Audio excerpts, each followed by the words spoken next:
God is in control and safe.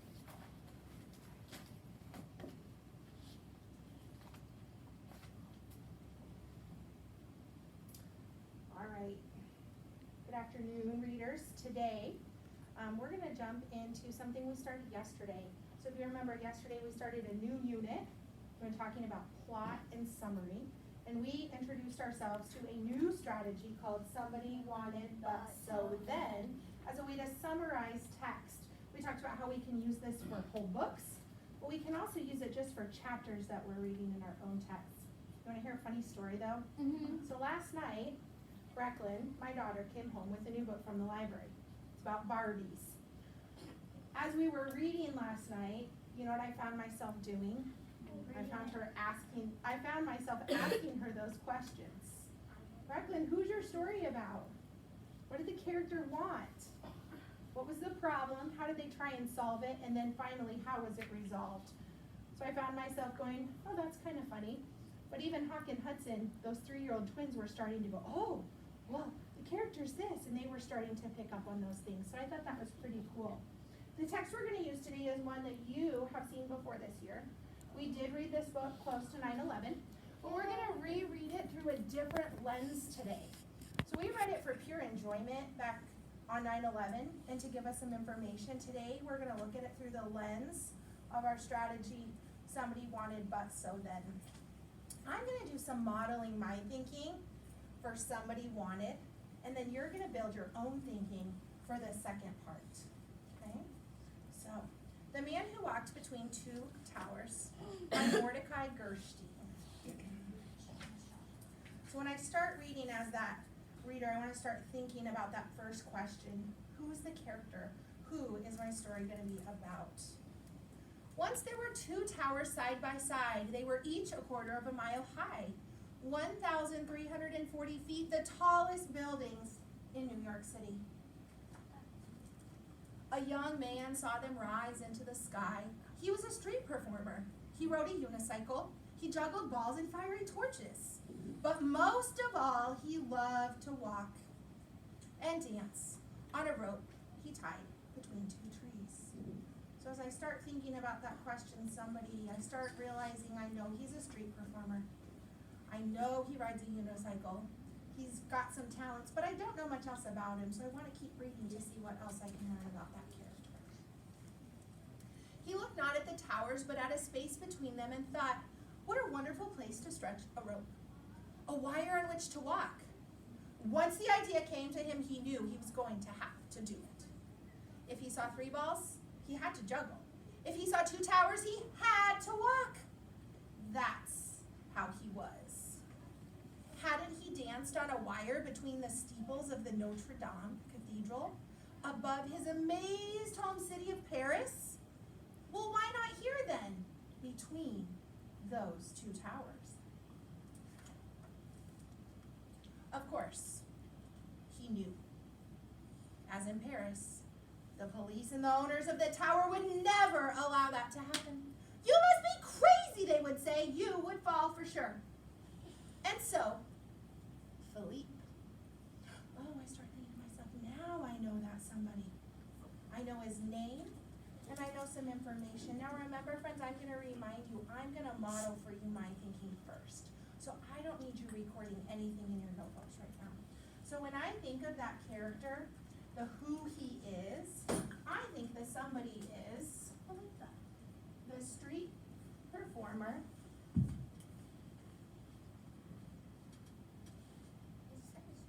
And now I know his name, Philippe. Now I could have recorded that early on in the story, but I wanted to keep reading a little bit to see if it gave me any insight into that. Now I also can kind of move on to that next question and think, man, what did that character want to do? I want you to think for a second. Give me a thumbs up if you think I know the answer to that question. Give me a thumbs down if you think I need to keep reading. Show me on your chest. I'm seeing a lot of thumbs up. I'm seeing a couple thumbs down. Let's read a little bit further and see if I know what he wants. I may have some knowledge already. And so Philippe, that was the young man's name, began a plan to do it secretly. So I started asking, what's he gonna do? The buildings are not quite finished, he thought. Maybe if I dressed as a construction worker. Early on an August evening, he and his friend entered the South Tower. They got a 440-pound reel of cable and other equipment on the elevator, took it to the unfinished top 10 floors, and waited until nightfall when everyone had gone. Then they carried everything up 180 stairs to the roof. Well, as a reader, I start reflecting, what did he want to do? And I know that answer now. Remember when I recorded my thinking, I want it to make sense with the summary. The street performer Philippe wanted to walk between the two towers. That's his desire.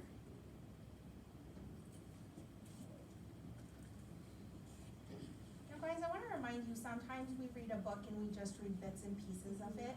For strategy focus, this is a book that we are going to read the whole thing because we have to have its entirety to be able to focus on these next 3 steps. So as I keep reading, I want you to start thinking, what's the problem? What's the but? How are they going to try and solve the solution? What's the so? And what's the then? How are they going to solve the problem? I'm going to ask you to keep those notebooks down just while you're listening, and we're going to get some time to share in a little bit about our reflections. At night on the other tower, 2 more friends tied a thin, strong line to an arrow and shot it across to Philippe, 140 feet away. It missed and landed on a ledge 15 feet below the roof. Bad luck, thought Philippe. He crawled down the ledge over the sparkling city and got the arrow. To its line, he tied a stronger line, which his friends pulled back to their tower. To his end of the stronger line, Philippe tied the cable on which he would walk. It was 5/8 of an inch thick. You know fractions. An inch is about like this. What's it's marked in 8s, right? So that would be like. So it's about half. It's about this width.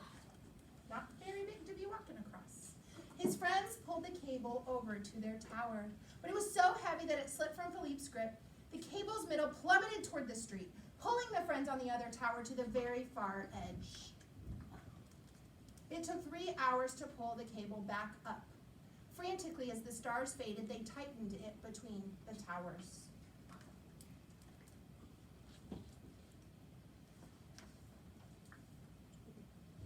Out in the very middle, he walked as if he were walking on air itself. Many winds whirled up from the towers, and he swayed with them. He could feel the towers breathing. He was not afraid. He was alone and happy and absolutely free. A woman coming from the subway might have been the first to see him. Look! Someone is walking on the wire between the towers. Everyone stopped and looked up. They gasped and they stared. It was truly astonishing. It was terrifying and beautiful. A quarter of a mile up in the sky, someone was dancing. The police saw it too. The officers rushed to the roofs of the tower. "You're under arrest," they shouted. But he walked and turned the other way. Who would come and get him? For almost an hour, back and forth, he danced and he pranced and he knelt in a salute upon the wire. I could not do that for an hour. He even lay down to rest. The city and the harbor spread beneath him. The sky surrounded him, and the seagulls flew under and over as he stayed on the wire. But he was free. As I read this next part, I want you to start thinking about that but. What is the problem he's going to encounter? Just want you to think right now. When he felt completely satisfied, he walked back to the roof and held out his hands for the handcuffs. They brought him to court. They judged him and sentenced him to perform in the park for the children of the city. I'm going to read that page again. Because on this page, crazily enough, we find our but, our so, and our then. So I want you to listen. I want you to think. Problem, solve, What's the resolution?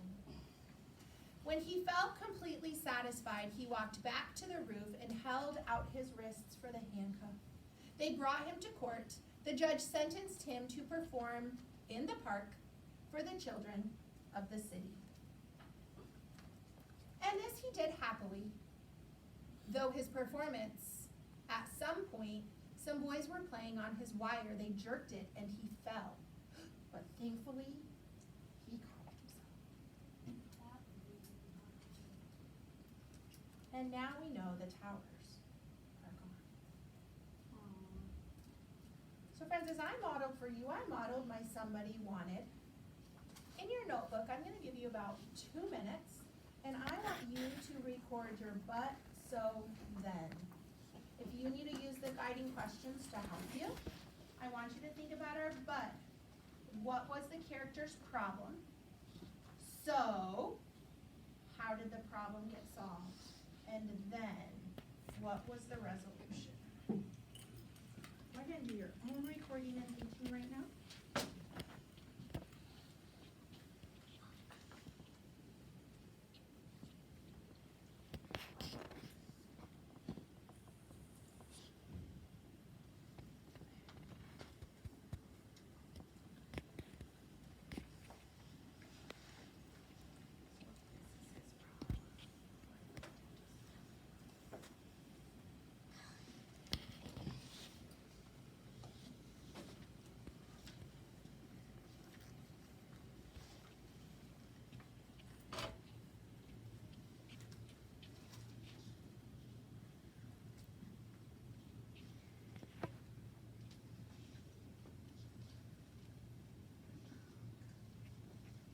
As you're finishing that but so then, I just want you to give me a quick thumbs up when you're done so that I know when most of us are complete.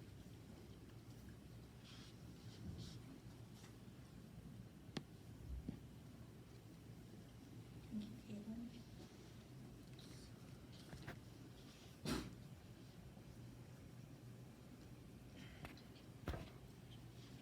Thank you, Brett.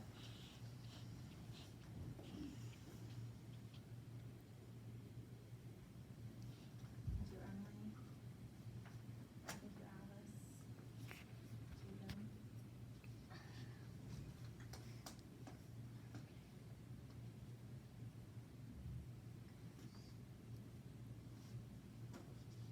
Brandon.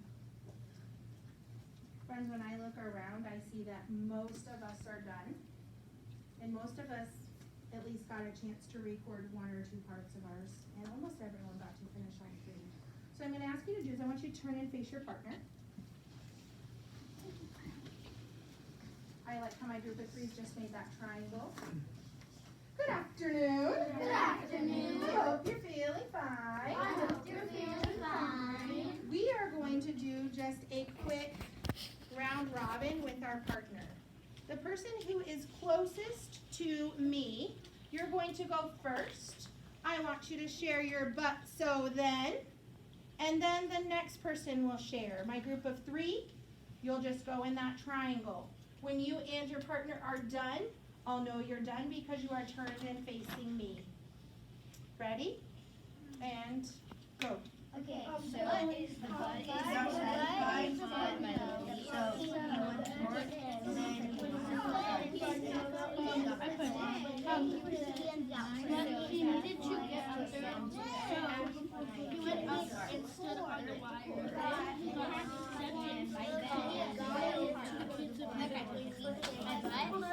Also, the ending was really sad.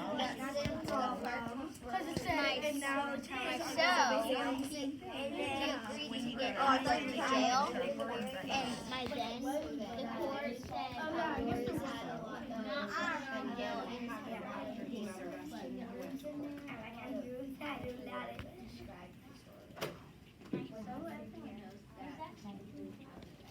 I really like how Brent and Brandon have turned their bodies to show me that we're done. I noticed a lot of commonalities as I was walking around. I heard a lot of people, almost everyone, talk about how this butt had to do something with the police coming and him getting arrested in some shape or form. As we move to the so, I lot of people talking about how he went to court, he went before a judge, and I heard a lot of friends talking about how, what was his then? He didn't go had to jail. he didn't go to jail, but they sentenced him to perform and show his talents in public. Yeah. Kind of like that's his like job. Right? It's like a community job. It's almost kind of like a community job. But a fun one. I'm going to ask you to turn your eyes to the board in 3, 2, 1. Here's the deal, friends. You're going to get to practice this strategy today using your own text. So let's take a peek and read our main mission today. You're going to read a chapter in your fiction book. You're going to complete a somebody wanted but so then, and then turn it into a summary. So here's those guiding questions. And you also have them on that paper that you got off of the table. So you're going to record your thinking on there. And then, once you've completed your main mission, you will move to your side mission. Character group, you are working on the strategy of backing it up with evidence. And my theme group, your strategy is theme versus plot. Nick? Are you going to be meeting with them today? I'll be meeting with my theme groups during strategy time. Okay? Cooper? I don't think I can add anything else on my plot part. So here's the great thing. You and I are going to get to have a conversation about that in strategy group, and we can see what our next step might be. Okay? Cameron, last question? What if like your whole book was focused on the one you're reading about? Okay, so what I want you to do is I want you to move on to that next chapter in your book, and I want you to look at these guiding questions through the lens of that chapter. And see if you can develop that summary on that chapter based on those guiding questions, and it might relate to the whole plot of your story, and there may be a connection there. Okay? All right, friends. I'm going to remind you, our bodies move at a 0 as we transition for a workshop. Front row, you may go. Just for setting an excellent example of what it should look and sound like.